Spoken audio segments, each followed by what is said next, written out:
Shalom, selamat sore Bapak Ibu Saudara. Saya tadi itu di rumah itu ngobrol sama Pak Erik, bilang gini, hari ini dari kemarin hawanya enak banget, seger, rasanya pengen tidur enak banget. Apalagi hari ini tadi hawanya dingin, enggak panas sama sekali, hawanya enak, segar. Tapi kita sebagai anak-anak Tuhan punya kewajiban untuk kita datang kepada Tuhan. Kita harus menanggalkan kedagingan kita mengalahkan kedagingan kita. Dan kita percaya kalau kita mau bayar harga untuk kita mengutamakan Tuhan, sekalipun mungkin kita harus meninggalkan zona nyaman kita. Tetapi kalau kita mengutamakan Tuhan, Tuhan juga akan memperhitungkan setiap jerih lelah kita. Amin. Apapun yang kita kerjakan di dalam Tuhan tidak akan pernah sia-sia. Karena Tuhan memperhitungkan semuanya di dalam kehidupan kita. Olehnya sore hari ini mari kita beri yang terbaik buat Tuhan. Kita serahkan hidup kita, waktu kita kepada Tuhan. Segala beban, segala persoalan kita tanggalkan semuanya, kita serahkan kepada Tuhan. Urusan kita hari ini hanya dengan Tuhan. Urusan kita atau persoalan kita itu urusannya Tuhan.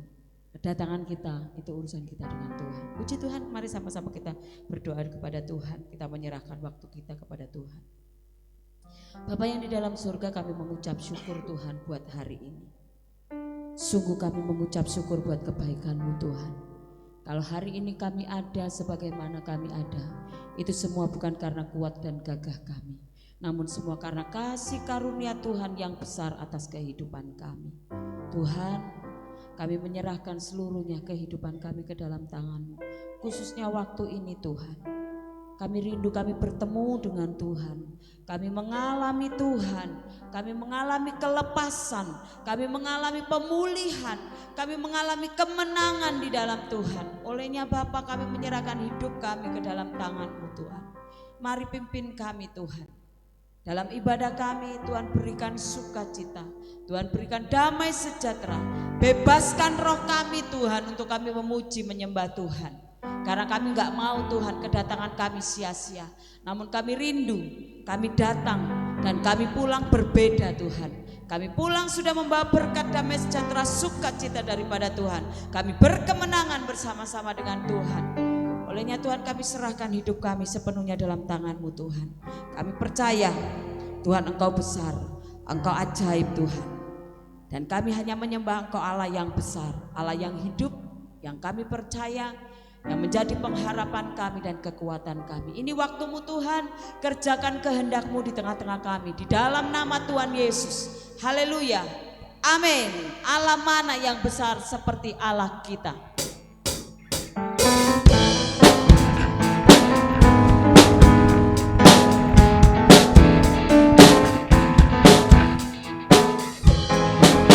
Allah mana yang besar seperti Allah kita.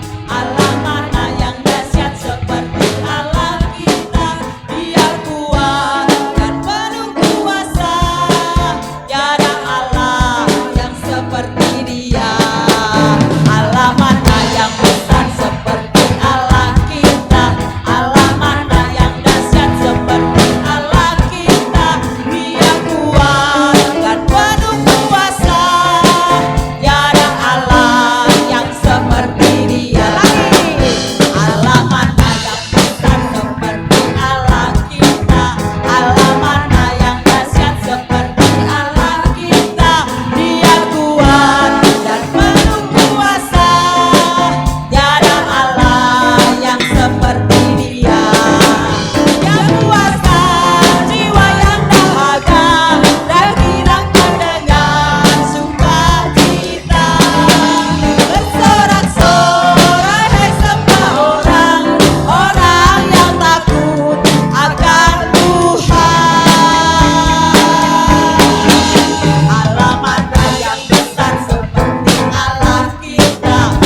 Allah kita.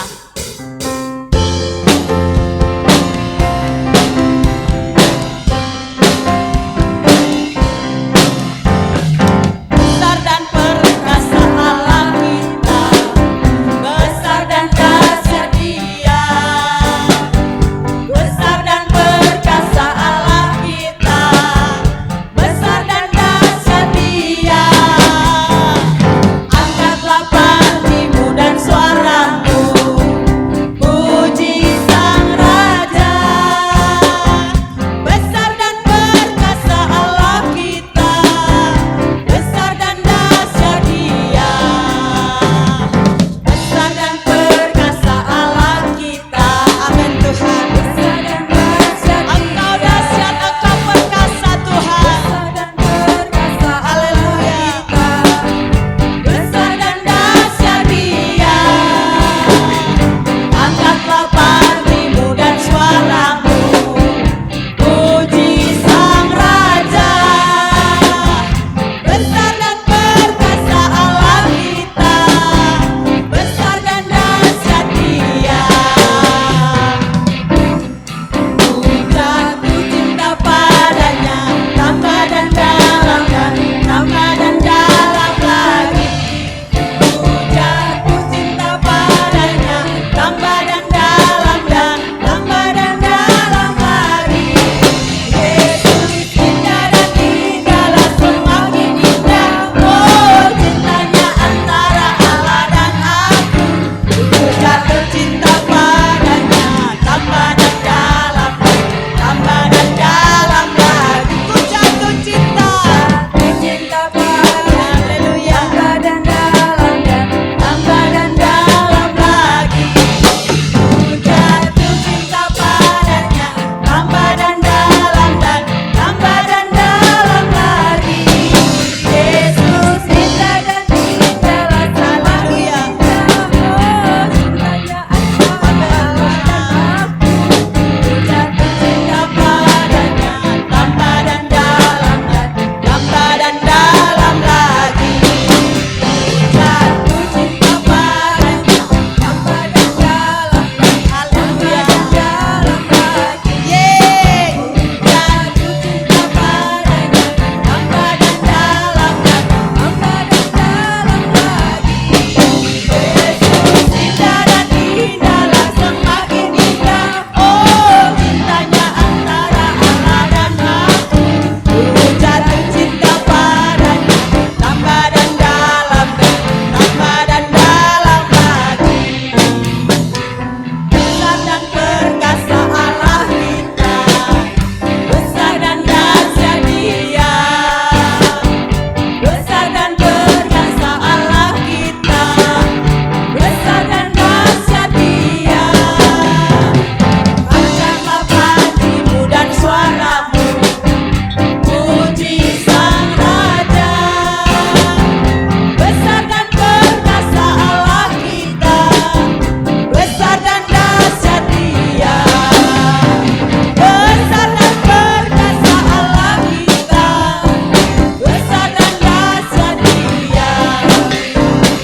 Besar dan perkasa Allah kita, besar dan dahsyat Dia.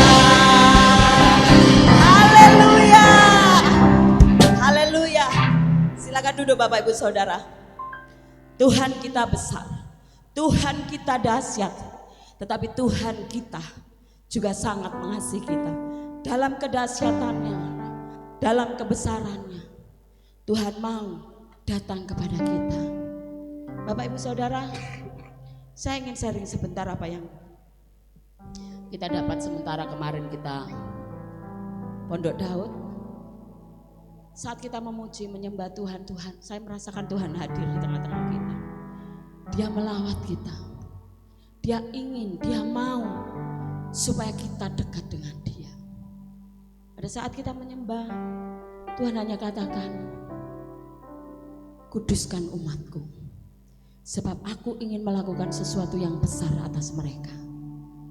Bapak Ibu Saudara, saya hanya menangis, saya menyembah Tuhan. Saya menyembah Tuhan, saya sampai merasakan benar-benar hadirat Tuhan itu luar biasa. Tiba-tiba Tuhan ingatkan seperti pada saat Musa diperintahkan Tuhan untuk mengatakan kepada bangsa Israel, kuduskan setiap umat Israel karena aku mau bertemu dengan mereka. Tuhan katakan, Tuhan mau ketemu sama umat-umatnya di Gunung Sinai. Pada saat itu Tuhan menunjukkan bagaimana bangsa Israel itu harus menguduskan dirinya. Mereka benar-benar harus menyucikan dari hal-hal yang tidak baik, yang melanggar firman Tuhan. Dan sampai 3 hari lamanya mereka harus benar-benar menguduskan diri. Pada saat mereka hari hanya ketemu dengan Tuhan, Tuhan itu luar biasa Bapak Ibu Saudara. Saat saya membaca itu saya merenungkan, Tuhan itu luar biasa. Setiap manusia tidak bisa ketemu dengan Tuhan. Karena apa? Kalau manusia ketemu dengan Tuhan pasti mati. Tetapi karena cinta Tuhan kepada manusia, Tuhan katakan langsung kepada Musa, kuduskan bangsa Israel untukku. Mereka menguduskan diri mereka selama 3 hari. Dan itu pun mereka harus ada batas, supaya mereka tidak terlalu dekat dengan Tuhan. Sampai 3 hari lamanya mereka datang dan Tuhan berbicara di situ. Tuhan hanya katakan kuduskan umatku. Saudara, tahun depan Tuhan akan mengerjakan sesuatu yang besar atas hidup kita. Bapak Ibu Saudara yang percaya, Bapak Ibu Saudara pasti mengalami hal itu. Ada kelimpahan besar akan Tuhan berikan kepada kita, kepada yang percaya. Asal kita percaya sungguh-sungguh, Tuhan pasti berikan kepada kita. Itu pasti terjadi dalam hidup kita. Namun kuduskan hati kita. Mari kita menguduskan hidup kita sungguh-sungguh. Apa yang tidak berkenan di hadapan Tuhan, tanggalkan itu. Mari kita datang kepada Tuhan dengan sungguh-sungguh. Mungkin dari perkataan kita, hidup kita, tingkah laku kita, sesuatu yang kita simpan dalam hati kita. Entah itu sebuah kenajisan, roh agamawi, roh iri, dengki, kemarahan, kepahitan. Buang itu. Karena Tuhan mau melakukan sesuatu yang besar atas hidup kita. Tuhan hanya katakan, aku akan melakukan sesuatu yang besar atas umatku. Kita umat yang istimewa. Tinggal bagaimana kita.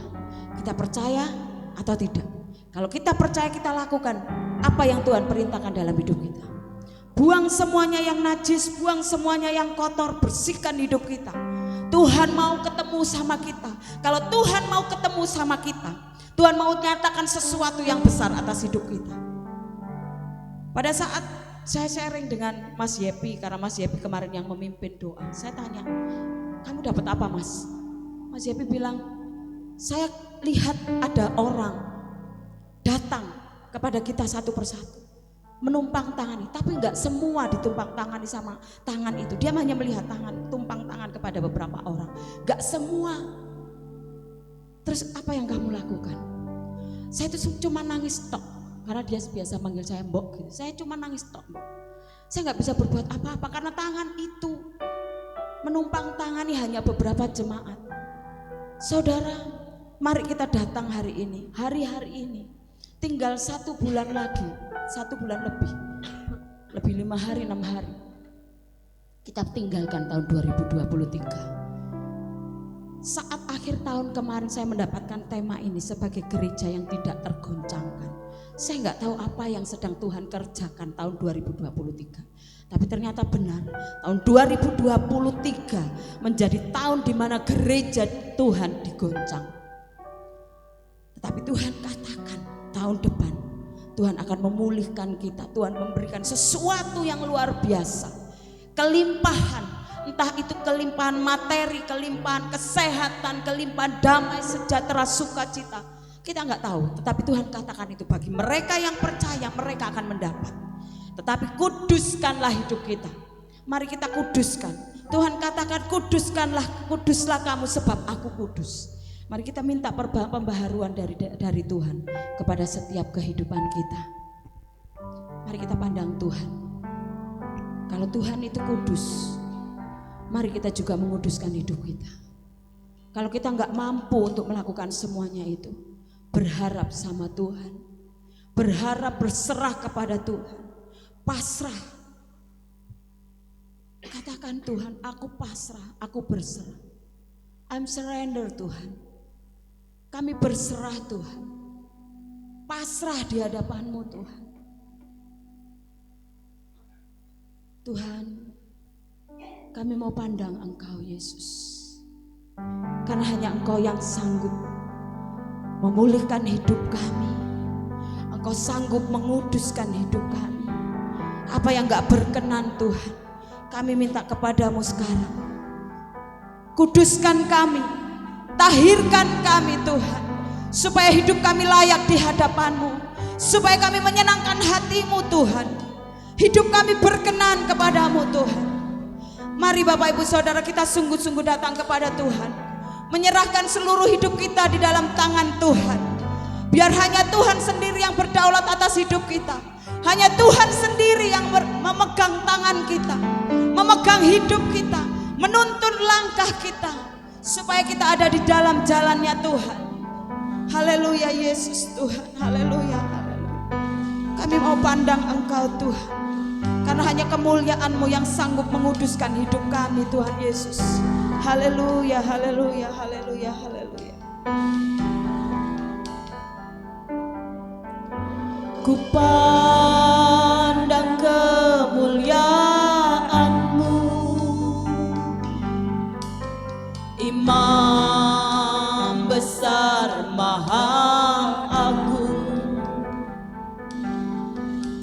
Kaulah pemilik hidupku, Yesus Kristus Tuhan.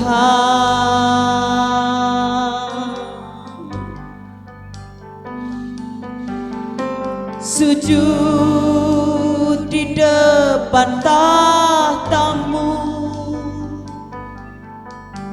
taklukkan seluruh hidupku.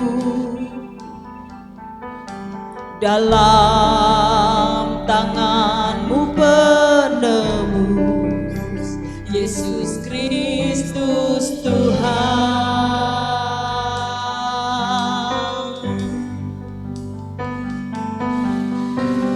Tiada satu pun yang luput dari karya kasih-Mu yang mulia.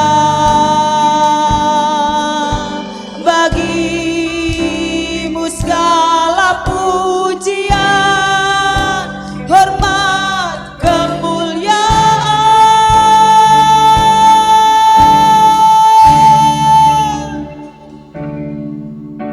Engkau Tuhan ku tinggikan, yang bangkit dan menang, Yesus Kristus Tuhan. Raja mulia dan luhur, berkorban bagiku.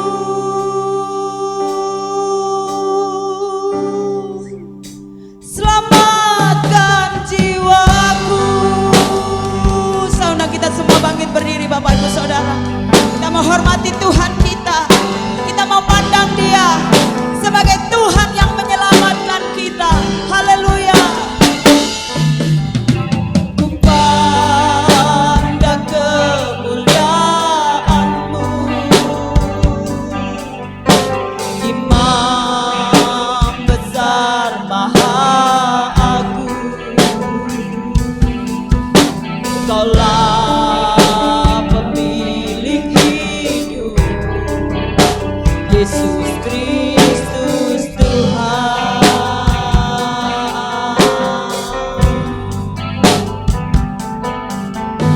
Sujud di depan tahta-Mu, taklukkan seluruh hidupku. Dalam tangan-Mu penebus, Yesus Kristus Tuhan. Haleluya Yesus. Tiada satu pun yang luput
jiwaku memujamu Tuhan.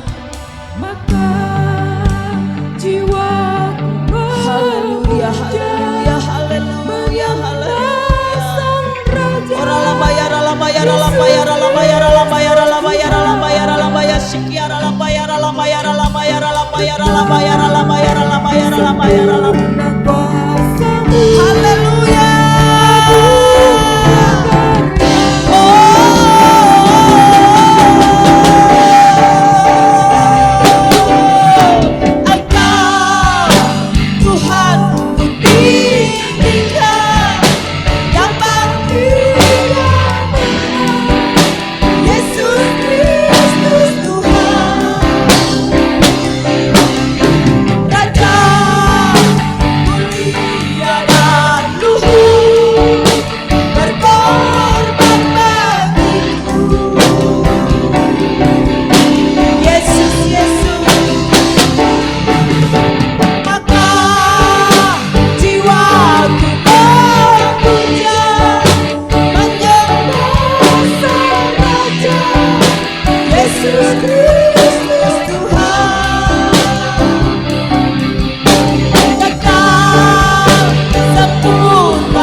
Kami mau mengikuti Engkau Tuhan, mengalir bersamamu dengan Engkau Tuhan Yesus. Kami mau berenang-renang dalam hadirat-Mu. Kami mau memuji menyembah-Mu Tuhan. Kami senangkan hati-Mu Yesus. Hanya Engkau yang memikat hati kami. Hanya nama-Mu Yesus. Hanya Engkau Tuhan Yesus. Nama Yesus yang indah, itu yang membuat kami merasakan kebahagiaan. Haleluya, haleluya, haleluya, Yesus Tuhan. Itu nama yang indah, nama Yesus. Itu nama yang indah dari surga mulia, bimbang takut diusirnya, hati susah dihiburnya. Nama Yesus yang indah, yang ku cinta. Itu nama yang indah, nama Yesus. Itu nama yang indah dari surga mulia, bimbang takut diusirnya, hati susah dihiburnya. Nama Yesus yang indah, yang ku cinta. Lebih lagi katakan kepada Tuhan, itu nama yang indah, nama Yesus.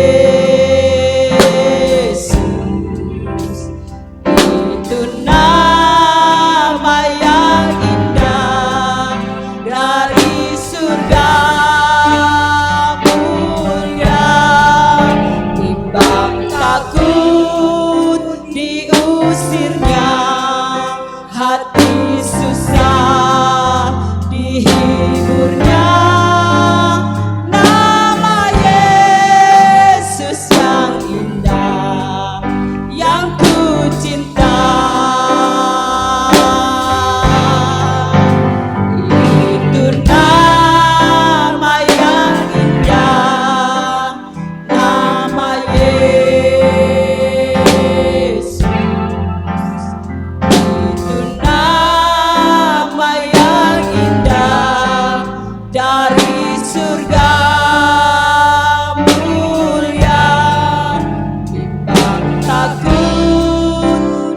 mulia, bimbang takut diusirnya, hati susah dihiburnya. Nama Yesus yang indah, yang ku cinta. Nama Yesus yang indah, yang ku cinta. Nama Yesus yang indah, yang ku cinta. Haleluya, haleluya, haleluya, Yesus Tuhan. Hanya nama-Mu Tuhan yang terindah, yang termanis buat kami Tuhan.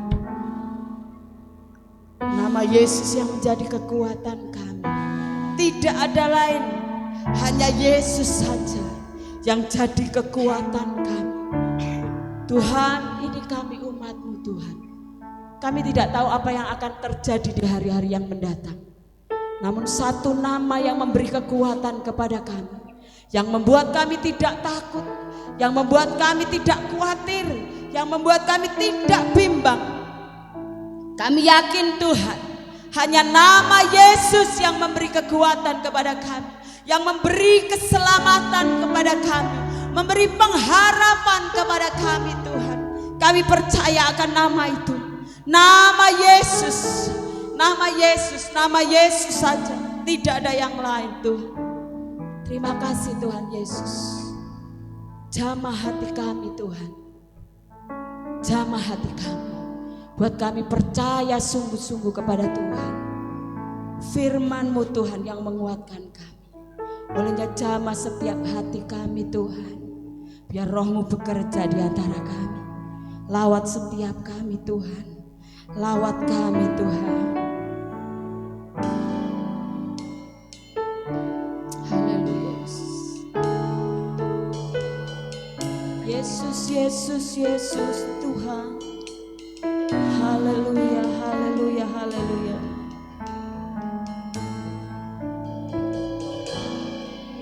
Allah Roh Kudus, jamah hatiku dengan urapanmu, rindu selalu dekat denganmu, tinggal di hadiratmu. Allah Roh Kudus, jamah hatiku dengan urapanmu, rindu selalu dekat denganmu, tinggal di hadiratmu. Roh Kudus, jamah setiap hati kami Tuhan.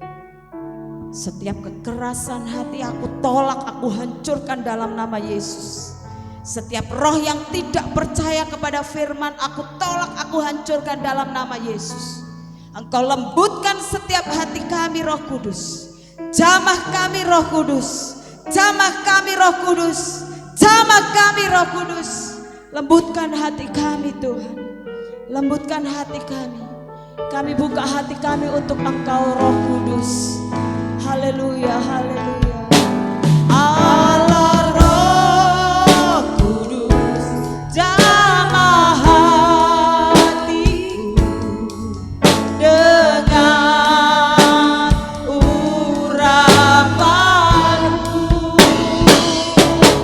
rindu selalu dekat denganmu, tinggal di hadiratmu.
Bahkan di dalam hadirat-Mu kami boleh mendapatkan kesembuhan, ketenangan, dan kami memperoleh jalan untuk kami bisa meneruskan setiap mandat rohani yang Tuhan percayakan kepada setiap kami.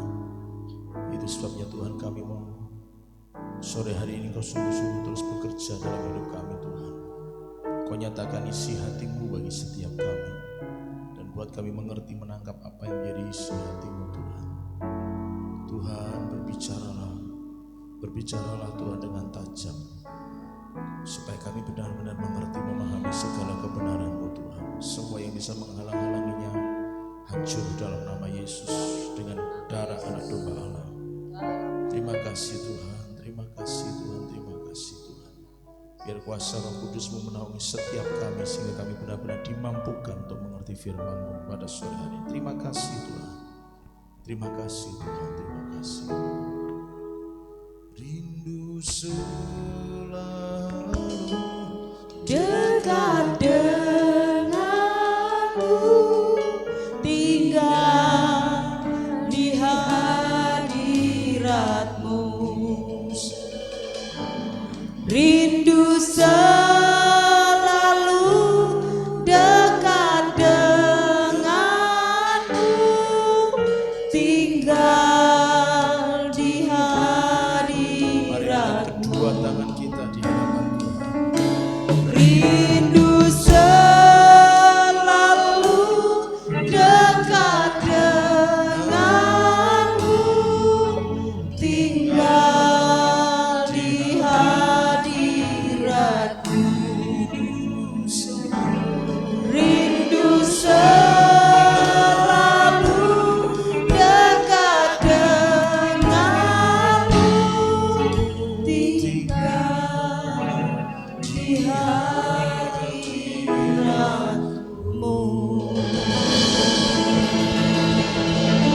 Haleluya, haleluya, haleluya, haleluya, haleluya, haleluya, haleluya, haleluya, haleluya, haleluya. Terima kasih Tuhan, kami siap untuk mendengar dan melakukan firman-Mu demi nama Yesus Kristus. Haleluya, kita semua yang siap katakan amin. Silakan duduk terus dengan Tuhan. Shalom.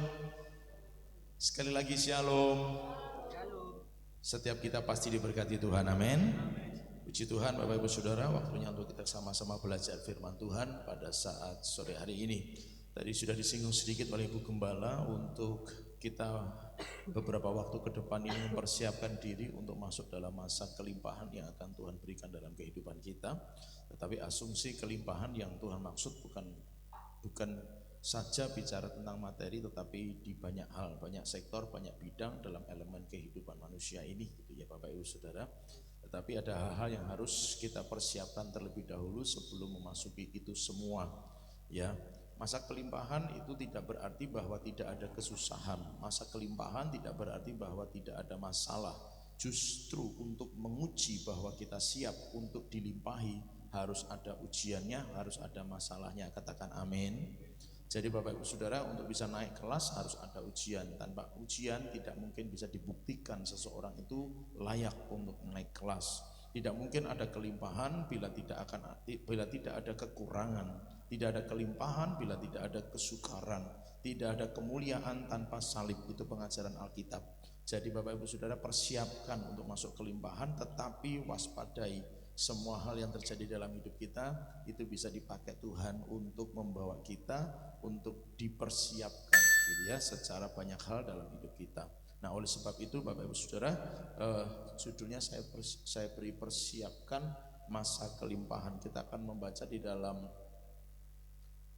Yohanes pasal 9 ayat 1 dan 8. Yohanes pasal 9 ayat 1 dan 8 sudah saya tulis di depan, Bapak Saudara tinggal mengikutinya. Waktu Yesus sedang lewat, ia melihat seorang yang buta sejak lahirnya. Tetapi tetangga-tetangga ayat 8, dan mereka yang dahulu mengenalnya sebagai pengemis berkata, bukankah dia ini yang selalu mengemis? Ya, sampai di situ saja pembacaannya. Nah Bapak Ibu Saudara, ceritanya ini kan buta sejak lahir.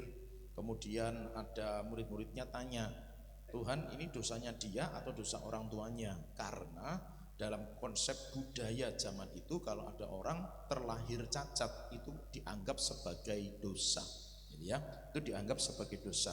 Tetapi pada saat pertanyaan itu datang, ayat yang ketiga dikatakan bahwa Yesus berkata ini bukan dosa siapa-siapa, tetapi kemuliaan Tuhan memang mau dinyatakan kepadanya, begitu ya. Singkat cerita, lalu akhirnya Yesus meludah ke tanah, dia mengaduk dengan tanah, kemudian ditempelkan di matanya. Yesus menyuruh dia basuh dirimu di kolam Siloam, gitu ya. Siloam itu artinya diutus. Begitu Bapak Ibu Saudara, sampai akhirnya kemudian mujizat terjadi, orang buta ini bisa melihat. Ketika kemudian dia kembali kepada kerumunan orang banyak, nah ayat 8 ini muncul, loh dia ini kan dulu yang sukanya ngemis gitu kan, ceritanya begitu kan. Loh iya gitu, tapi ada yang lain ngomong enggak, itu kayaknya mirip-mirip aja deh gitu kan. Nah singkat cerita, orang Farisi, orang Yahudi intinya enggak suka dengan kejadian itu, akhirnya dia menyingkir, mereka menyingkir. Itu singkat ceritanya. Bapak Ibu Saudara, satu pasal ini silakan nanti dibaca untuk bisa mengetahui kisah lengkapnya. Nah Bapak Ibu Saudara, orang yang buta sejak lahirnya, ini dalam pengertian dan pemahaman saya, orang yang buta sejak lahirnya itu jelas tidak bisa memiliki sebuah aktivitas yang normal karena buta. Jangankan kok yang sejak lahir, yang misalnya kebutaannya terjadi setelah orang itu mungkin dewasa atau setelah tua, itu pun akan menjadi terbatas. Tetapi keterbatasannya menjadi semakin parah dalam tanda kutip kalau dia terlahir buta. Karena sepanjang umur hidupnya dia nggak akan pernah bisa melakukan apapun yang dia coba untuk ingin lakukan bebas seperti orang-orang yang tidak buta. Itu sangat jelas. Jadi kalau butanya sejak lahir, kebebasannya ya katakanlah kalau memang itu diprosentasi cuman mungkin tinggal 20% atau 10% kebebasan. Beda dengan orang yang mungkin terlahir tidak buta, terus di masa agak mungkin dewasa atau tua baru dia buta, dia sempat menikmati kebebasan untuk beraktivitas di masa-masa sebelum dia buta, gitu kan. Kemudian setelah dia buta, kemudian dia mulai terbatas. Tetapi kalau butanya sudah sejak lahir, itu menjadikan kondisi seseorang jadi buruk ya, dalam tanda kutip, buruk dalam tanda kutip. Jadi Bapak Ibu Saudara, kondisi buta itu membatasi, katakan sama-sama membatasi. Kondisi buta itu membatasi. Kita mesti sepakat itu dulu, gitu Bapak Ibu Saudara. Nah, kondisi buta itu membatasi seseorang. Maka ketika seseorang dalam kondisi buta, dia akan menjadi tidak mudah untuk bergerak, tidak gampang untuk bergerak, tidak bebas untuk bergerak. Itu dalam kondisi buta. Makanya pekerjaan si buta ini, karena dia bukan berasal dari gua hantu gitu ya, itu cuma ada di Indonesia, si buta dari gua hantu, nah gitu kan. Nah karena si buta ini sudah ada sejak lahirnya, bisanya cuma ngapain? Kata ayat 8, ngemis. Bisanya cuma ngemis kan Bapak Ibu Saudara. Nggak ada yang memang bagaimana mau belajar apa? Mau les piano? Ya nggak bisa. Mau les ngedram sama Pak Anggoro? Juga nggak mungkin, karena posisinya buta, gitu kan. Sehingga banyak sekali hal-hal yang tidak mampu, tidak sanggup untuk dikerjakan, bisanya cuma mengemis. Hidup dari belas kasihan orang saja.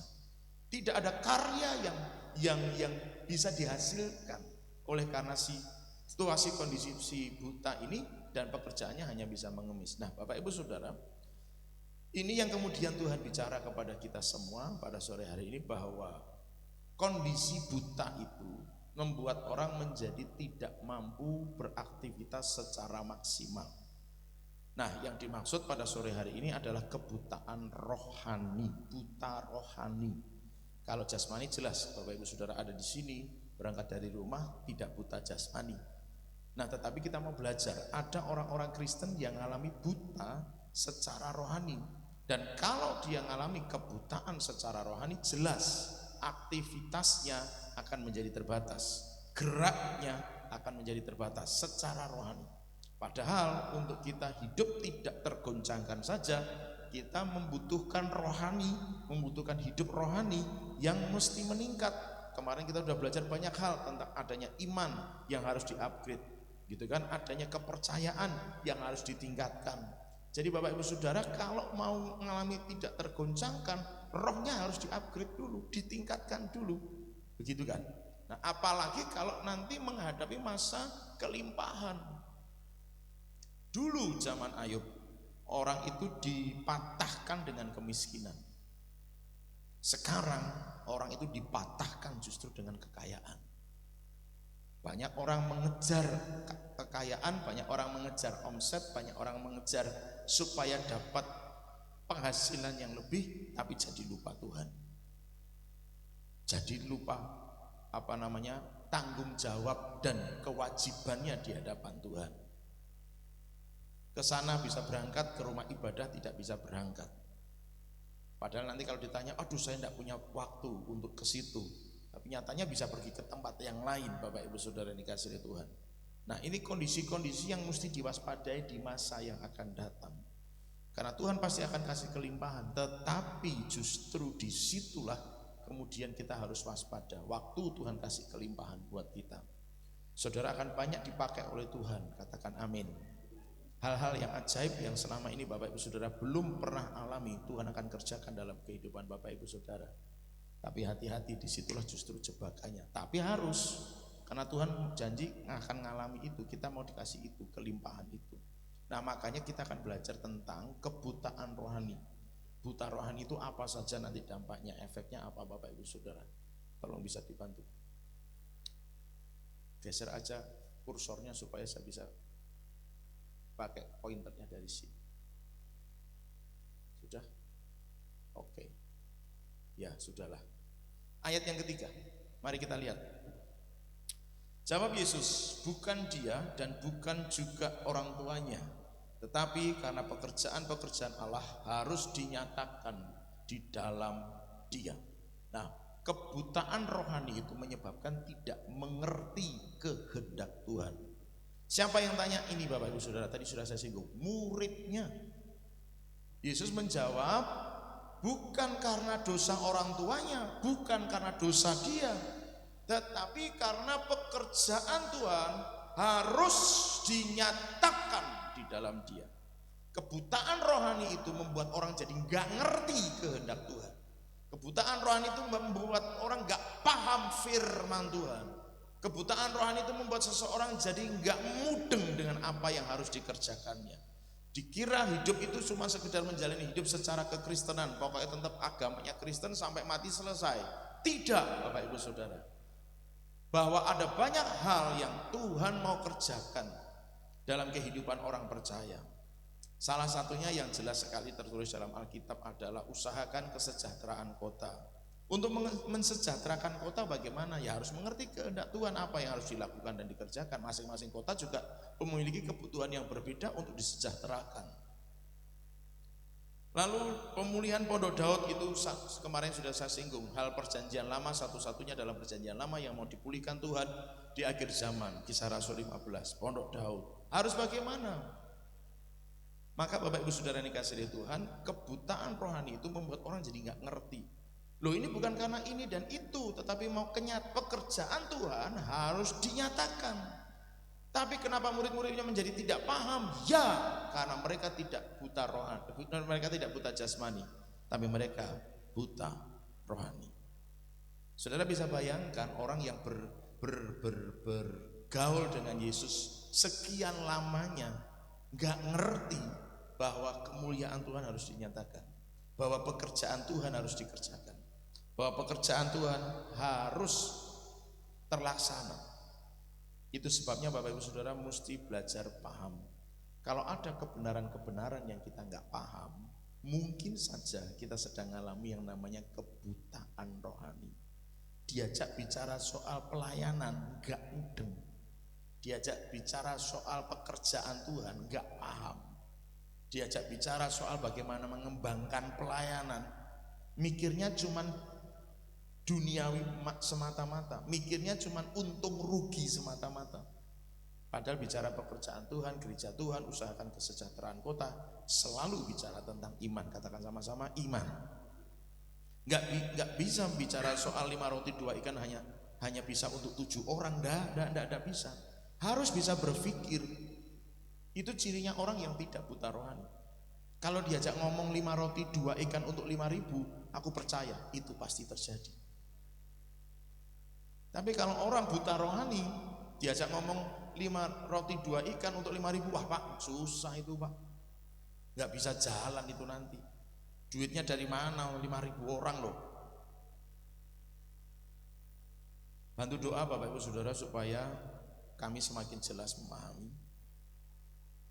Tapi itu yang Tuhan taruh di hati saya, bahwa tahun depan kita sepertinya Tuhan suruh untuk kita buat KKR.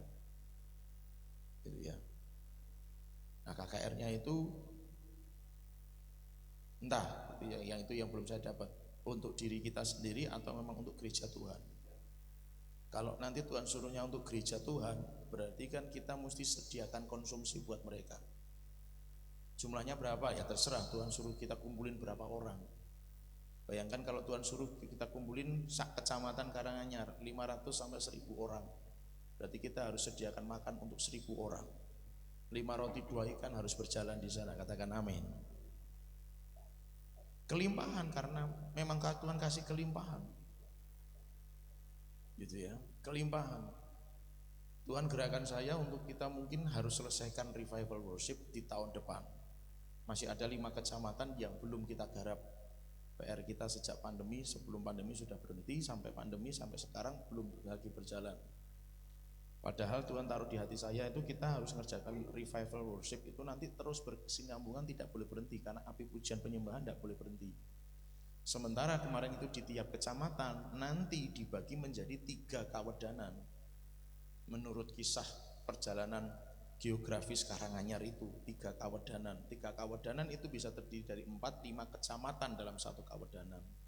Berarti kita harus kumpulin 5 kecamatan, katakanlah begitu, orang untuk menyembah Tuhan bareng. Berarti kan lebih banyak lagi kebutuhan yang harus kita kerjakan. Aduh Pak, jangan ngomong soal duit lagi Pak, ini masa pandemi. Ingat bahwa catatannya adalah tahun depan masa kelimpahan, katakan amin. Tahun depan masa kelimpahan, katakan amin. Jadi harus percaya Bapak Ibu Saudara. Nanti maka dari itu kita harus melek dari buta rohani. Sebab kalau buta rohani jak ngobrol kayak begini, mikirnya sudah, waduh Pak, cuma punya 5 roti dan 2 ikan selesai, nggak bisa lagi yang lain. Nggak bisa Bapak Ibu Saudara. Mesti belajar percaya, Tuhan pasti sediakan, katakan amin. Makanya Bapak Ibu Saudara, kalau misalnya maaf ya, orang yang mengalami buta rohani itu bisa begini, ciri-cirinya bisa begini nih. Gereja disuruh Tuhan melakukan sesuatu, gitu kan. Kemudian biayanya sekian per orang, katakanlah gitu kan, katakanlah per orang 50.000. Saya anggotanya 5 orang. 5 orang kalau kali 50.000 berarti harus ngetokin duit 250.000. Gitu kan Saudara? Waduh, 250.000 itu kalau dari gaji nggak cukup itu. Biasanya paling cuma 2 orang yang berangkat. Ya udahlah, yang 3 izin nggak ikut berangkat. Pak, saya izin, yang berangkat cuma 2 orang. Kenapa? Duitnya tidak cukup. Maaf ya Bapak Ibu Saudara, mungkin saya terlalu keras ngomong, tapi itu ciri orang buta rohani itu. Kenapa? Misalkan Saudara logikakan begini. Kalau Tuhan sudah suruh gereja ini bergerak mengerjakan sesuatu dengan biaya 50.000 per orang, mungkinkah Tuhan gak sediakan untuk 5-5-nya? Mungkinkah Tuhan juga dari keluargamu cuma 2 orang aja ya yang berangkat, yang 3 enggak, tak subsidi dari surga? Mungkin enggak Tuhan ngomong begitu? Enggak mungkin. Kasih tahu kanan kiri, bilang enggak mungkin. Kalau Tuhan bicara melalui gereja ini, ada rencana seperti ini, biayanya begini, Tuhan pasti sudah sediakan untuk setiap orang, katakan amin. Tinggal bagaimana kemudian kita download manajemen keuangan dari surga. Yang mengerti katakan amin. Bahasanya bukan aku nggak bisa Pak, aku nggak mampu Pak. Sorry, saya bilang Anda terlalu buta untuk mengerti mujizat Tuhan bisa terjadi. Maafkan saya harus ngomong keras. Karena nggak mungkin Tuhan biarkan yang lain tidak ikut sementara yang lain ikut. Nggak mungkin. Karena Tuhan sudah bicara melalui gereja ini untuk semuanya. Jadi semua pasti akan difasilitasi oleh Tuhan. Tinggal bagaimana upgrade iman untuk percaya Tuhan sanggup lakukan dalam hidupku. Katakan amin. Jadi begitu Bapak Ibu Saudara cara memahaminya. Nah berarti kalau ada kondisi begini, kalau sampai pada titik terakhir kondisinya kok mungkin ada kendala, ada yang salah di situ. Bukan salah surga jelas, salah kita. Mungkin cara ngatur keuangannya yang enggak pas, mungkin cara berpikirnya yang enggak pas, mungkin imannya yang kurang di-upgrade. Kan Tuhan selalu bilang, roti untuk dimakan Tuhan sediakan, benih untuk ditabur juga Tuhan sediakan. Jadi tinggal bagaimana kita percaya Tuhan minta benihnya untuk bisa ikut nabur. Yang mengerti katakan amin. Berarti kan ada yang salah di bagian kita, bukan di bagian surga. Dulu sekali pernah terjadi bahwa di sebuah gereja hal yang mirip dengan itu. Ada keluarga yang merasa tidak mampu. Kemudian setelah kita cek kondisinya Bapak Ibu Saudara, tiap hari anaknya itu jajannya 10 sampai 15 ribu setiap hari. Terus pada saatnya bilang aku nggak bisa bayar. Benar itu nggak bisa bayar kah? Menurut Bapak Ibu Saudara gimana? Coba renungkan baik-baik. Benarkah itu perkataan? Kalau anaknya bisa jajan 10 sampai 15 ribu sehari, kalikan setahun Bapak Ibu Saudara, hasilnya berapa? 10 ribu aja biar gampang, kali 360 berarti 3.600.000 loh dia bisa kumpulin tuh. Anggap saja potong separuhnya, berarti 1 juta sekian.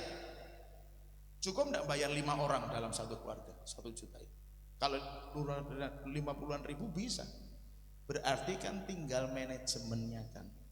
Kalau anaknya tiap hari sangu 5.000, potongan 1.000 sedino nduk. Le. Ojo dintekke kabeh, jangan dihabisin semua. 5.000 uang jajan sehari. Potong 1.000 dalam seminggu sudah dapat, karena sekolahnya 5 hari berarti sudah dapat 5.000. 5.000 kali 4 dalam sebulan berarti sudah 20.000. 20.000 kali setahun, anggap saja 10 bulan nabungnya, sudah 200.000. Silahkan berkata bahwa Anda dan saya tidak buta rohani ketika bicara soal hal-hal rohani.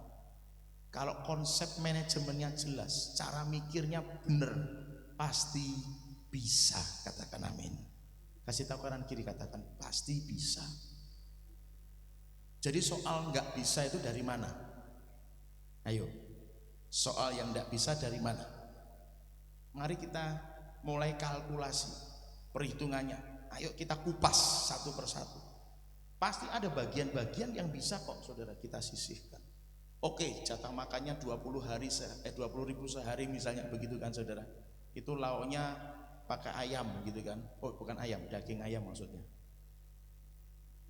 Sama ayam. Nah, coba ini lagi gitu kan saudara. Siapa bilang tidak bisa? Hanya tinggal kemauan dan hikmat yang dibutuhkan. Nah, kebutaan rohani itu cirinya bisa begitu, Bapak Ibu Saudara. Kalau diajak ngobrol, aduh aku nggak bisa ini, sudah susah.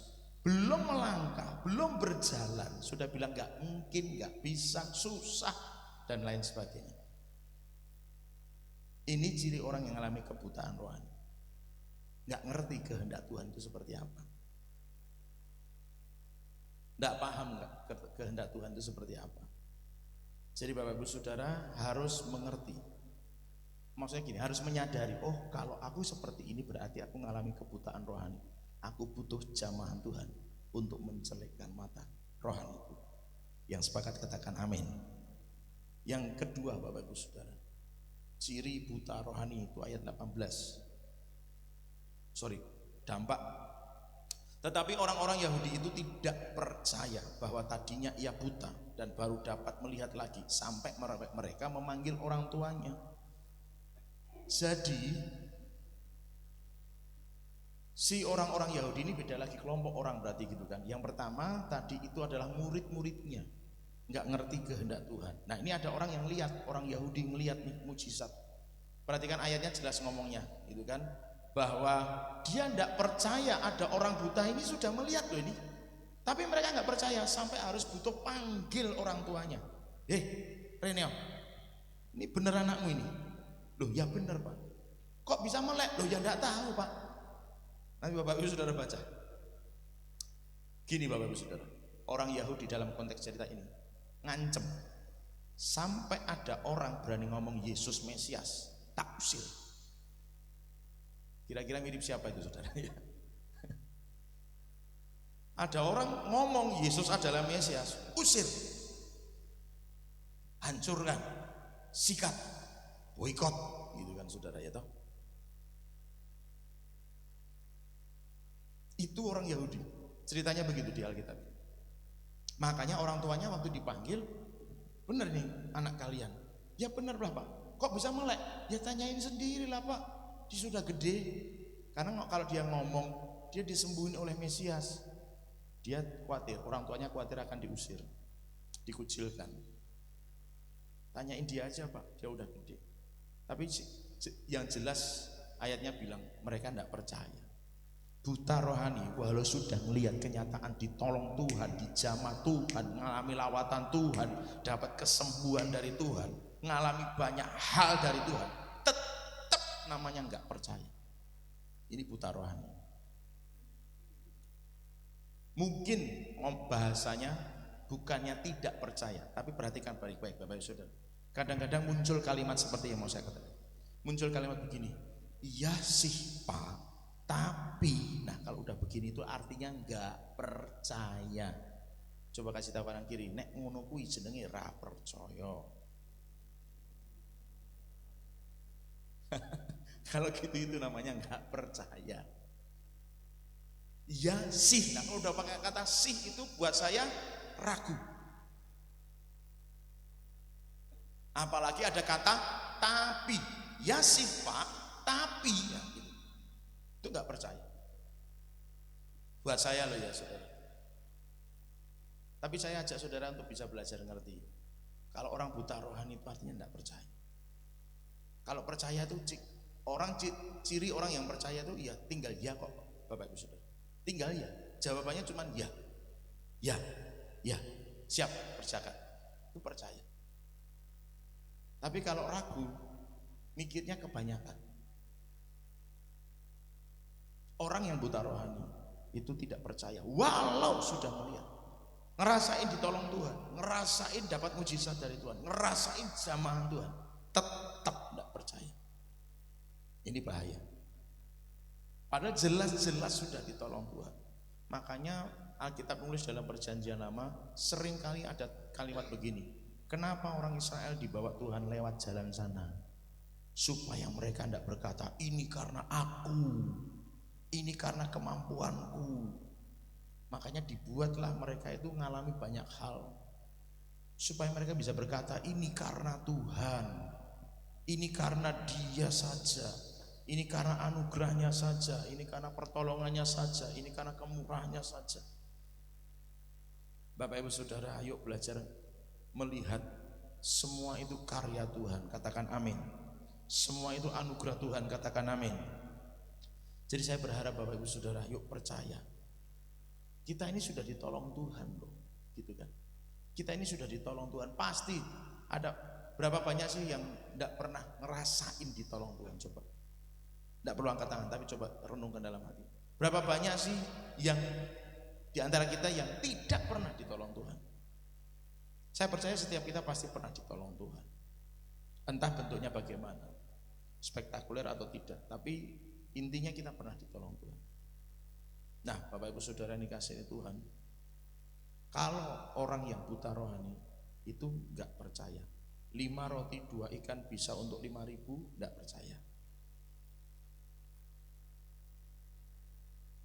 Bahwa Petrus bisa berjalan di atas air juga tidak percaya.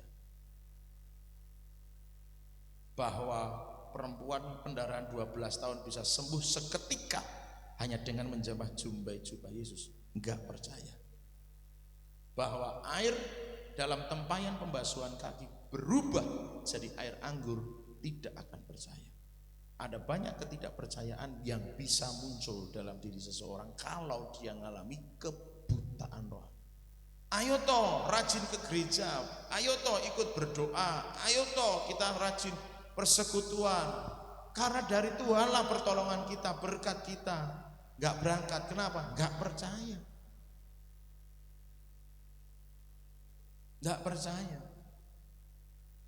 Kalau dia percaya, dia akan hadir. Dan dia dalam tanda kutip bawa ember yang besar, bawa ember yang besar untuk hadir. Karena pada saat hadir bersama dengan yang lain, sediakan wadah, Tuhan curahi wadahnya. Pulang dia membawa berkat yang besar. Katakan amin. Jangan diasumsikan sebagai materi loh ya. Tapi itulah yang terjadi. Tapi karena orang tidak percaya, nggak berangkat. Logikanya begini saudara, kalau orang dikasih tahu, Pak, Minggu wage besok jam 9 silahkan datang ke kelurahan tanpa undangan, setiap masyarakat yang hadir di sana akan dapat bantuan 1 juta per orang. Sing percaya berangkat enggak? Berangkat. Sing enggak percaya dapat bantuan 1 juta di kelurahan, enggak berangkat. Anda percaya di hadirat Tuhan ada berkat, pasti berangkat tanpa alasan. Repot, kesel, segala macam itu akan mengalahkan, itu tidak akan menghalang-halangi orang akan datang dan bawa ember yang besar, tempat yang besar. Tapi kalau tidak percaya, ya nggak berangkat. Jadi buat saya tidak berangkat itu lebih cenderung tidak percaya, bukan karena faktor yang lain. Karena kalau orang udah dapat bantuan, Pak, walah sesuk iki wayahe aku ngajar nih. Besok itu saya jadwalnya mengajar. Izin mengajar, pasti berangkat ke kelurahan karena pasti tahu dia dapat 1 juta di sana. Besok itu jadwalnya saya masuk itu izin pasti ke kantor demi ke kelurahan untuk dapat 1 juta karena percaya. Yang di sini justru dihilangkan untuk ke sana supaya dapat yang di sana. Orang kalau percaya di hadirat Tuhan, waktu bersekutu, waktu kumpul dalam bentuk jenis apapun, nyembah Tuhan, percaya di situ dapat berkatnya, orang pasti datang. Gak peduli capek, repot dan lain sebagainya, pasti datang. Pasti datang. Dulu waktu saya masih di Tawangmangu, sebelum Tuhan percayakan penggembalaan di sini, saudara, banyak anak-anak Tuhan tuh yang kalau diajak alasannya repot.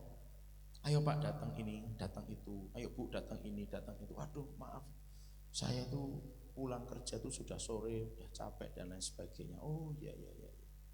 Oke lah begitu ya, namanya Bu Gembala kan, ya sudah gitu kan. Tapi faktanya ketika ada kegiatan yang lain, acara yang lain yang tidak ke gereja, ya kok bisa datang? Padahal kalau diajak ke gereja alasannya begitu. Nah kok ke tempat lain bisa datang? Ya karena gini. Nah udah punya terlalu banyak alasan. Intinya ke sini nggak bisa, ke sana bisa. Itu saja. Jangan membangun alasan, Bapak Ibu Saudara. Ya hidupnya kayak gitu terus, Bapak Ibu Saudara. Jemaat yang terlalu banyak alasan, hidupnya begitu-begitu saja, tidak mengalami pertumbuhan. Imannya pun nggak pernah bisa benar-benar percaya kepada kebenaran firman Tuhan. Itu kebutaan rohani, nggak percaya. Yang berikutnya Bapak Ibu Saudara, balik ke ayat yang ketiga tadi.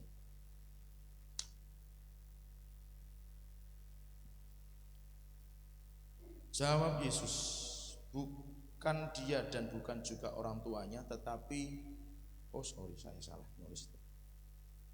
Ayat 8 tadi yang sudah kita baca ya. Tetapi tetangga-tetangganya dan mereka yang dahulu mengenalnya sebagai pengemis berkata, bukankah dia ini yang selalu mengemis? Tadi sudah saya singgung di depan, orang buta itu enggak bisa ngapa-ngapain gitu kan. Jadi kerjaannya cuma bisa ngemis saja. Orang yang buta rohani pekerjaannya cuma minta-minta sama Tuhan. Tuhan minta diberkati, Tuhan minta sukses, Tuhan minta berhasil, sampai mendeklarasikan firman. Enggak salah, jangan salah omongan saya. Bukan berarti saya melarang saudara mendeklarasikan firman. Apa saja yang kau perbuat Tuhan jadikan berhasil, gitu kan? Mazmur 23:91, Yeremia diperkatakan boleh, harus dan percaya. Amin. Tapi orang yang buta rohani itu kerjanya cuma minta, enggak pernah nabur. Enggak, bukannya enggak pernah ya, tapi angel nek suruh nabur. Owel, apa bahasa Indonesianya owel itu? Berat hati untuk menabur, pelit untuk nabur. Ini ciri orang yang buta rohani. Karena buta itu ngemis kerjaannya. Gitu loh saudara. Saya screenshotkan dari pengemis itu kerjanya minta-minta saja. Jadi kalau orang Kristen bisanya cuma minta sama Tuhan tapi tidak pernah tergerak untuk nabur, maaf, buta rohani. Kasih tahu kanan kiri, bilang begini, tapi itu bukan kamu. Bukan kamu, tapi aku. Bukan kamu tapi aku, ya sama aja gitu ya. Makasih buat usulannya yang baik itu tadi. Enggak, bercanda. Saya percaya setiap kita akan dimampukan Tuhan untuk tidak mengalami kebutaan secara rohani, katakan amin. Tapi saudara, maksud saya adalah begitu. Kalau ada orang yang tidak bisa nabur, bukan tidak bisa sebenarnya. Kan tadi sudah saya singgung, roti yang dimakan itu sudah Tuhan sediakan. Benih untuk ditabur juga Tuhan sediakan. Jadi kalau ada orang berkata, aku belum bisa nabur, saya justru bertanya, Anda pernah minta enggak benih dari Tuhan untuk bisa ikut nabur? Sudah di CSK Family 10 tahun, sudah di CSK Family 15 tahun, pengajaran itu tentang nabur sudah bolak-balik masuk sampai telinganya lubangnya besar gitu. Karena berulang kali, ayo nabur. Tapi sampai dengan detik itu dia tetap berkata, maaf, aku belum bisa ambil bagian ikut menabur. Loh, pengajaran itu selama ini kemana? Masuk telinga kanan mungkin langsung keluar telinga kiri. Pengajarannya jelas, Alkitab nulisnya jelas. Masa enggak percaya sama firman? Firmannya ngomongnya jelas banget, nget. Benih untuk ditabur itu tinggal minta, Tuhan sudah sediakan. Nek percaya yang lainnya, cari dulu kerajaan Allah dan kebenarannya, semuanya ditambahkan. Yang nabur juga pasti akan muai. Takaran yang baik, yang dipadatkan, yang digoncangkan, tumpah keluar. Tuhan sediakan buat mereka yang mau memberi.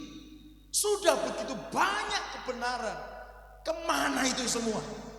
Kok sampai detik itu dia tetap berkata, maaf, aku belum bisa ikut bantu menabur.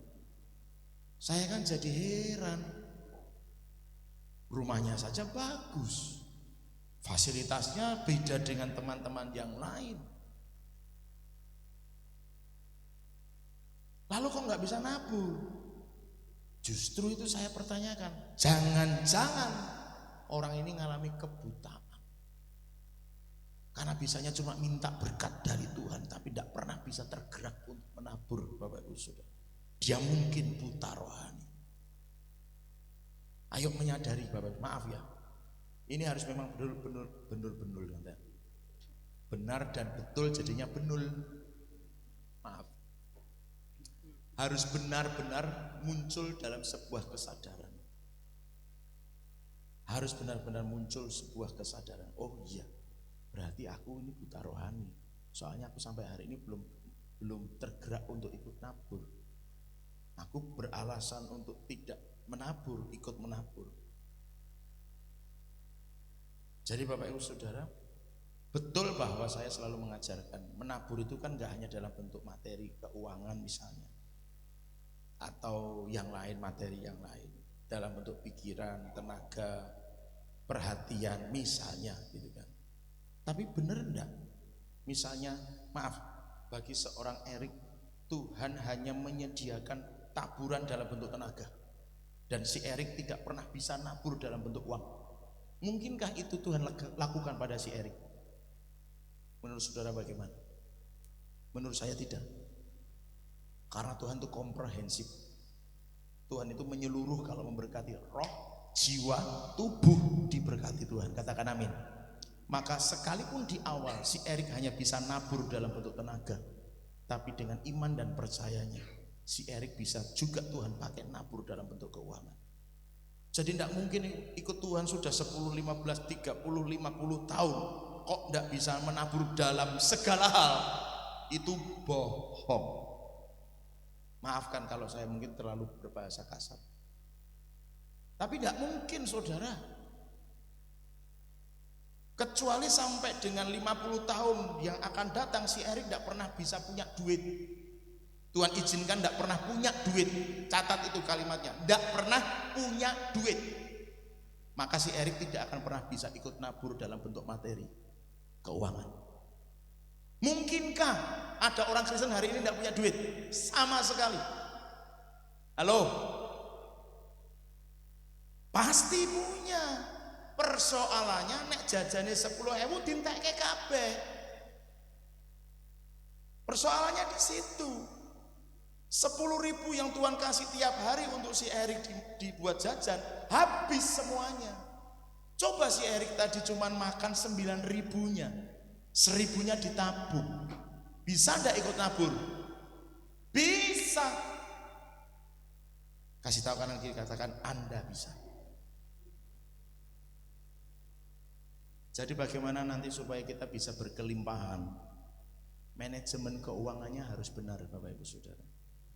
Manajemen waktunya harus benar.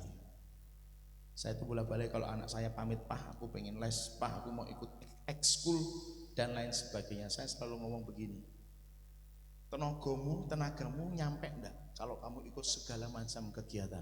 Tenaga satu dulu. Masih mampu, masih bisa. Artinya apa? Setelah ikut kegiatan di sekolah, pulang masih bisa belajar dengan baik. Jadi anak-anak yang masih masa-masa sekolah, denger baik-baik. Maaf, saya harus ngomong keras, kupingmu bukaan tenanan iki. Rungokno iki. Nek kalian nggak bisa kerja di rumah hanya karena alasan capek, terlalu banyak kegiatan di sekolah, saya marah. Sudah kelihatan marah belum? Sudah, bagus. Saya marah. Bus, ojo to Mas tintek. Mosok bahasanya kasar. Ndak ada bercanda. Jadi, kalau Anda beralasan terlalu banyak kegiatan, nah justru itu. Coba hitung lagi kegiatanmu di sekolah yang di luar jam resmi loh ya. Kan kalau resminya kan kalau enggak salah ya cuma sampai jam 2, jam 3 kan. Paling pol jam 4 lah. Berarti yang selebihnya tambahan kan, karena Anda ikut kegiatan-kegiatan yang lain. Itu dari sisi tenaga.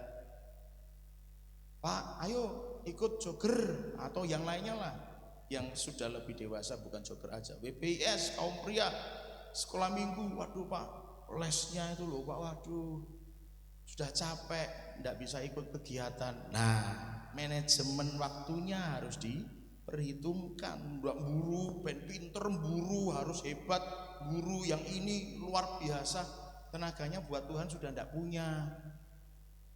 Memang ada tubuhnya di gereja, tapi hadiratnya sudah melampaui hadirat Tuhan. Gitu kan saudara ya. Ada bahasa ngeweh tadi di situ ya. Ya tidak bisa begitu. Manajemennya harus diatur. Itu tenaga. Manajemen apa yang tadi saya pikir? Kalau anak sekolah kan keuangan, oke lah keuangan juga nggak apa-apa. Yang lainnya juga sama semua, semuanya sama. Manajemen keuangannya untuk kebutuhan pokok berapa rupiah sebulan, gajinya berapa rupiah sebulan, harus diperhitungkan. Anda yang jualan, untungnya berapa rupiah dari satu produk, sebulan dapat keuntungan berapa rupiah, untuk operasional berapa rupiah, Untuk misalnya ditabung berapa rupiah, untuk Tuhan berapa rupiah. Kebetulan kalau di keluarga kami anak itu dijatah seminggu, saudara. Ya walaupun pelaksanaannya masih haleluya, tapi kami ajarkan, coba begitu kamu dapat terima, langsung persepuluhan diambil, bensin diambil, persembahan minggu depan diambil, hidup dari sisanya saja. Sisa itu pun bukan tidak dalam arti dihabiskan, coba untuk ditabung. Selebihnya baru dari wah kok sisanya tinggal 2.000 sehari nih jajannya, ya udah hidup dengan 2.000 sehari jajan. Itu manajemen keuangannya. Yang lainnya bisa sama, lakukan dalam prinsip-prinsip yang sama. Jadi Tuhan juga harus dinomorsatukan dulu. Jadi kalau model manajemen keuangannya benar, kelimpahan, Yusuf itu kenapa bisa dipercaya Tuhan memanajemen kelimpahan? Karena pada masa kelimpahan 7 tahun dia potong seluruhnya. Seluruh hasil panen selalu potong dulu, masuk lumbung. Begitu masa 7 tahun kelaparan, satu-satunya bangsa di bumi pada waktu itu hanya Mesir yang punya gandum. Kenapa? Manajemen. Kelimpahan itu bukan berarti foya-foya, bukan. Harus paham itu Bapak Ibu Saudara. Jadi kalau tidak dimanajemen dengan baik, ya itu tadi Bapak Ibu Saudara, bisa berbahaya di masa yang akan datang. Kita jadi kesulitan menghadapi masa kelimpahan yang Tuhan janjikan. Apakah nanti yang akan menikmati masa kelimpahan cuma CSK Family? Saya enggak ngomongnya begitu.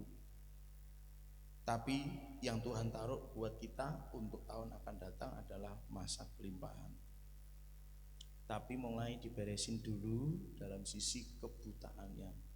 Harus bebas dari buta rohani supaya dapat ngerti kehendak Tuhan, percaya, dan hidupnya bisa banyak memberi, menabur. Pada waktu saya ke sebuah pertemuan di luar kota, ada seorang, saya tidak tahu dia anak Tuhan atau tidak, tapi sepertinya bukan, karena dia tidak kelihatan dia anak Tuhan atau tidak. Tapi dia cerita, ya dalam bahasa kita saksi. Dia itu habis saja nabur ambulan 1. Tidak lama dari itu, tidak sampai seminggu, bahasanya dia diijoli sama ditukar, diganti sama Tuhan, Fortuner baru datang. Itu datang, jadi bukan beli, datang. Dia nabur 1 ambulan, dia ditukar sama Tuhan, ini bahasanya dia ya, ditukar sama Tuhan 1 Fortuner baru. Tidak beli loh saudara. Itu orang dunia saja ngerti prinsip nabur, memberi, bukan meminta, memberi. Kalau buta ya Pak, kerjanya pasti cuma begini, selalu tidak bisa, selalu kurang, selalu nggak mampu. Tapi kalau prinsipnya dia bukan buta rohani, dia pasti akan selalu bisa memberi waktu, tenaga, pikiran, materi, semuanya bisa dia beri. Tinggal manajemennya. Saya tidak menghakimi bahwa orang sakit itu selalu karena dosa, tapi kalau terlalu sering sakit sehingga tidak bisa melaksanakan tanggung jawabnya di hadapan Tuhan, perlu dipertanyakan. Mungkinkah ada kebocoran-kebocoran dalam wadah berkat Tuhan yang menyebabkan keuangannya jadi habis untuk berobat ke dokter, sehingga kemudian dalam bahasa di kemudian hari, maaf aku nggak bisa ikut nabur, keuanganku sedikit. Atau orang punya pemikiran, kita harus saving money, kita harus sisihkan keuangan, jagani enek sing loro. Nah kalau sudah mikirnya begitu, loro terus saudara, jenengan titeni. Kalau ada orang berpikirnya begitu, kita sisihkan keuangan supaya jagani kalau ada yang sakit pasti. Kenapa? Karena pola pikirnya sudah membentuk, kalau ada yang sakit sudah ada. Jadi uangnya ini kan memang sengaja disisihkan untuk yang sakit. Ya sakit beneran. Terus habis untuk yang sakit.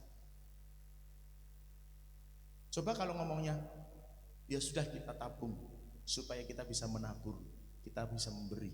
Tuhan akan cover seluruh keluarga kita dari semua sakit penyakit. Katakan amin. Caranya berpikir harus diganti, Bapak Ibu Saudara. Nah, jadi kebutaan rohani itu bisa menyebabkan fatal. Tidak bisa menikmati masa kelimpahan yang Tuhan janjikan kepada setiap kita. Ayo malam hari ini kita datang kepada Tuhan dengan kesadaran bahwa Tuhan, aku gak mau mengalami kebutaan rohani, supaya aku bisa menikmati masa kelimpahan. Kalau mungkin ada di antara kita yang merasa seperti yang sudah kita pelajari ini, saudara, aku percayanya belum mantap sama Tuhan, misalnya begitu. Aku ngerti kehendak Tuhannya belum sungguh-sungguh, misalnya begitu. Lalu aku cuma bisanya baru minta, belum pernah bisa ikut menabur. Saudara mesti sadar, aku mengalami kebutaan rohani. Aku butuh dicelitkan. Aku butuh Tuhan yang mencelitkan mata. Malam hari ini sama-sama mari kita minta kepada Roh Kudus. Roh Kudus celitkan. Roh Kudus celitkan. Roh Kudus celitkan.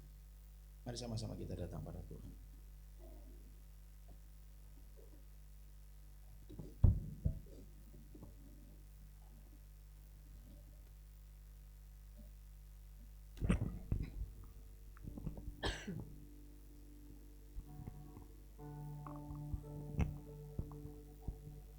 Saudara persiapkan untuk masa kelimpahan di tahun yang akan datang.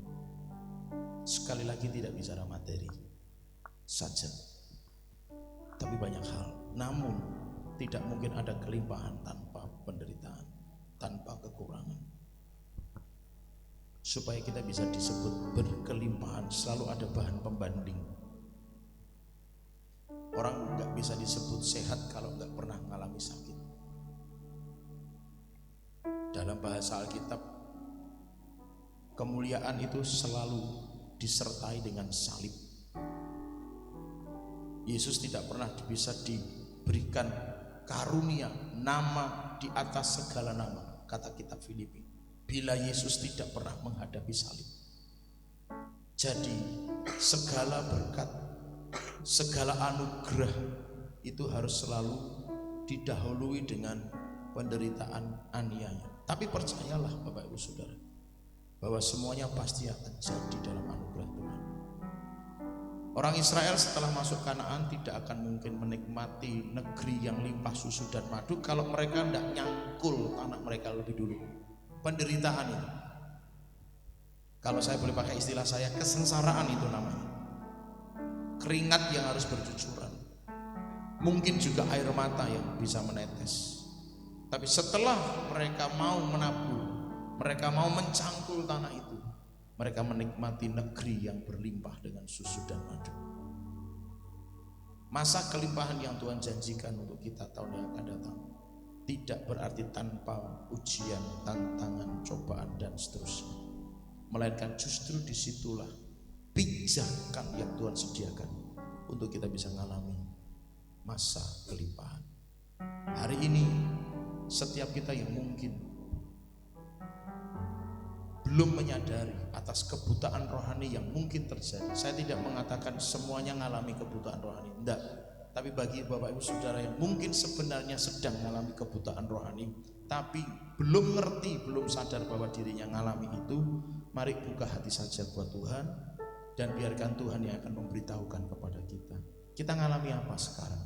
Mengalami kebutaan rohani atau enggak? Biarkan Tuhan saja yang memberitahu kepada setiap masing-masing kita, agar pada akhirnya kita sadar, apakah memang aku mengalami kebutaan rohani ataukah tidak mengalami kebutaan rohani. Tapi setidaknya dari beberapa indikasi yang sudah kita baca atau kita pelajari, biarlah itu kiranya akan membuat kita menjadi semakin mengerti. Kalau hari ini kita mungkin masih belum yakin kalau 5 roti 2 ikan itu bisa ngasih makan 5.000 orang lebih, berarti kita mengalami kebutaan. Kalau hari ini mungkin kita dalam hal menabur kok masih agak berat hati, bahkan belum melakukannya sampai dengan hari ini, itu artinya kita memang mengalami kebutaan rohani. Kalau hari ini kita masih belum bisa diajak bicara soal pekerjaan Tuhan, tidak ngerti, kita belum bisa diajak bicara soal pelayanan, mengembangkan pekerjaan Tuhan, itu artinya kita memang sedang mengalami kebutaan rohani. Mari sama-sama merendahkan hati, merendahkan diri kita di hadapan Tuhan, supaya kita bisa menjadi orang-orang yang akan mengalami kelimpahan di masa yang akan datang. Mengalirlah kuasa Roh Kudus, mengalirlah di tempat ini, mengalirlah oh Roh Kudus, pulihkanku,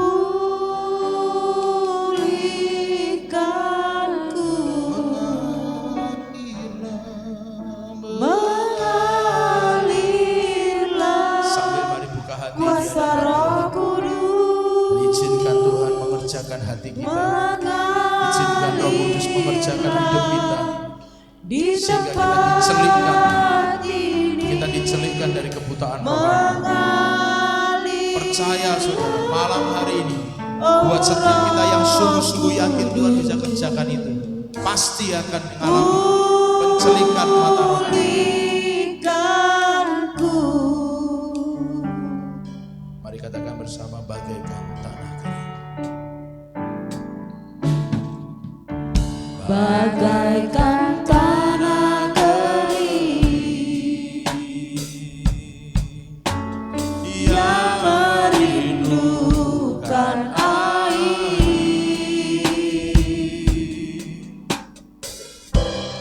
demikianlah jiwaku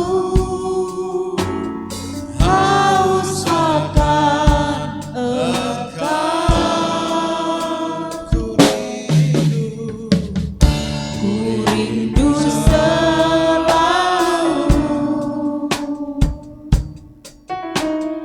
hadirmu di hidupku, memulihkan jiwaku,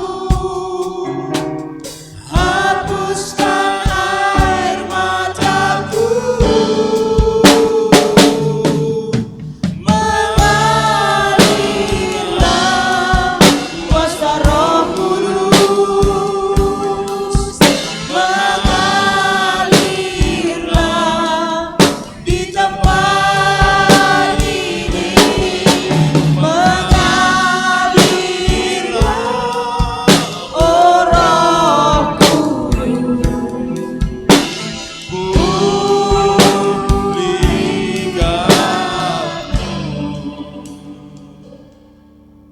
Saudara, mungkin bagi saudara yang mungkin malam hari ini belum terlalu paham terhadap apa yang sudah saya sampaikan, setidaknya saya berkata begini Bapak Ibu Saudara, yang jelas bahwa kita mesti sepakat, tapi itu terserah Bapak Ibu Saudara, sepakat bahwa kita ini butuh Tuhan, sepakat bahwa kita ini butuh bantuan Roh Kudus, sepakat bahwa kita ini gak bisa berjalan tanpa Dia yang hadir selalu di dalam hidup kita.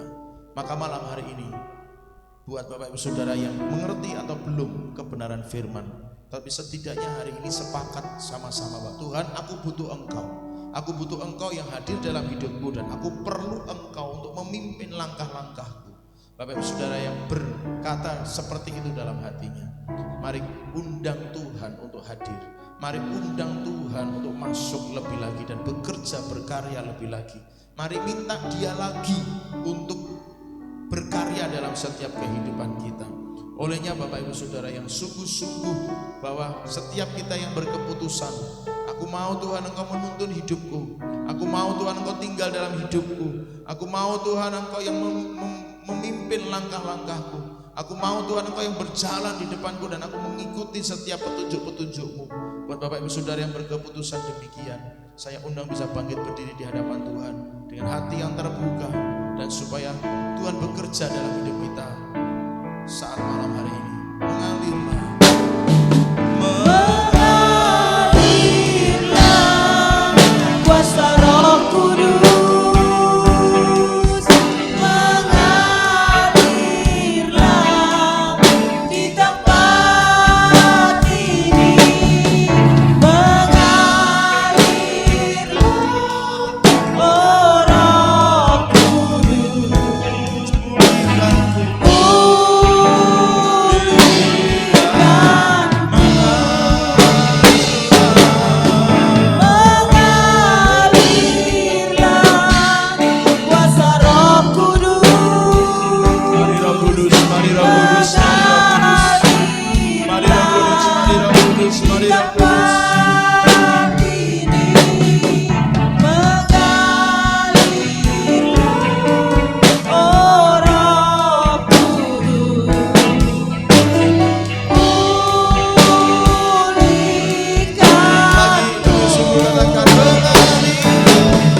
Roh Kudus bekerja di setiap hati kita.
Mari saudara yang sama-sama sungguh-sungguh merindukan Dia, atau saudara yang memang benar-benar menyadari atas kebutaan rohani yang terjadi, taruh tangan kanan di dada masing-masing.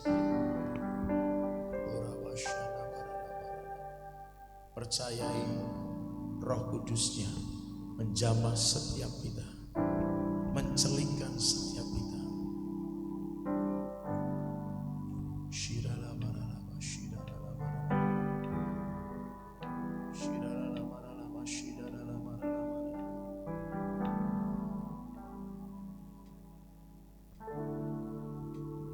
Dia jamah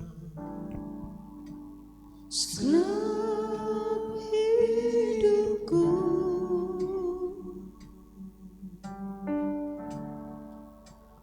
dan beri damai di hatiku.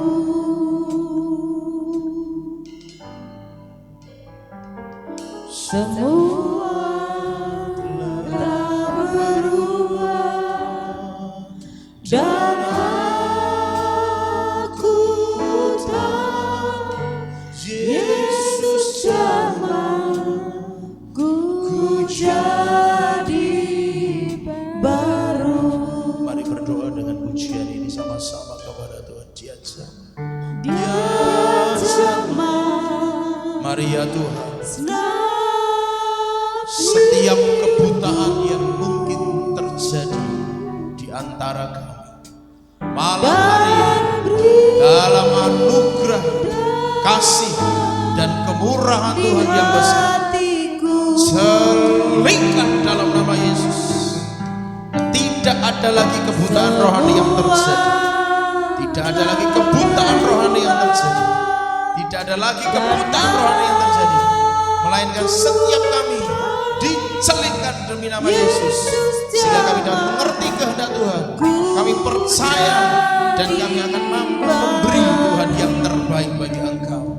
Oleh sebab itu malam hari ini hamba berdoa, kiranya kasih dan anugerah Tuhan dicurahkan bagi umat-Mu demi nama Tuhan Yesus Kristus. Dan setiap kami dilawat oleh Tuhan, dipersiapkan oleh Tuhan untuk kami masuk pada masa kelimpahan yang Tuhan janjikan bagi kami semua. Oleh malam hari ini ya Tuhan, demi nama Yesus Kristus, semua mata rohani dibuka demi nama Yesus, terbuka demi nama Yesus, terbuka demi nama Yesus, dan kami dibebaskan dari kebutaan rohani. Terima kasih Tuhan, kami jadi baru malam hari ini dalam nama Tuhan Yesus Kristus. Mari katakan dengan lebih sungguh lagi, Dia jamah, Dia jamah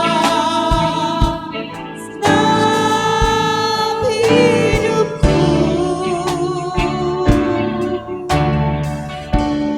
dan beri damai di hatiku.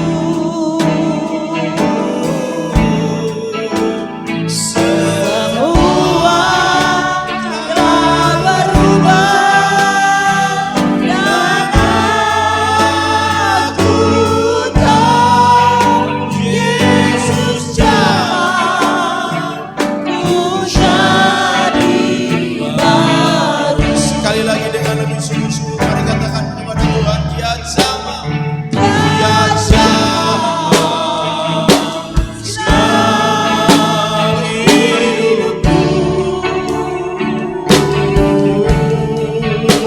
dan beri damai di hatiku.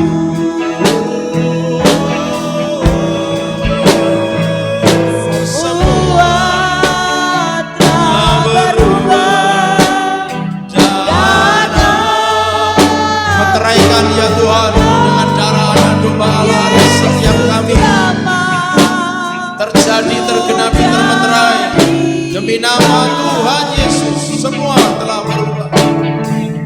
Amin. Semua telah berubah dan aku tahu Yesus jamah ku jadi baru.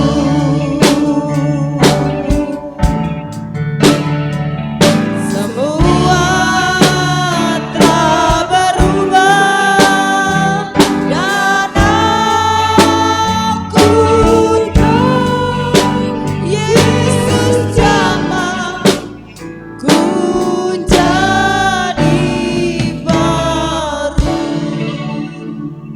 Biarlah pujian kami, inilah doa kami Tuhan. Tuhan jamah setiap hati kami, buat kami ngerti setiap firman-Mu, supaya kami tidak buta rohani Tuhan, dan hidup kami mengalami perubahan. Terima kasih Tuhan buat firman-Mu malam hari ini. Jamah setiap hati kami, ubahkan hidup kami, pulihkan setiap kami.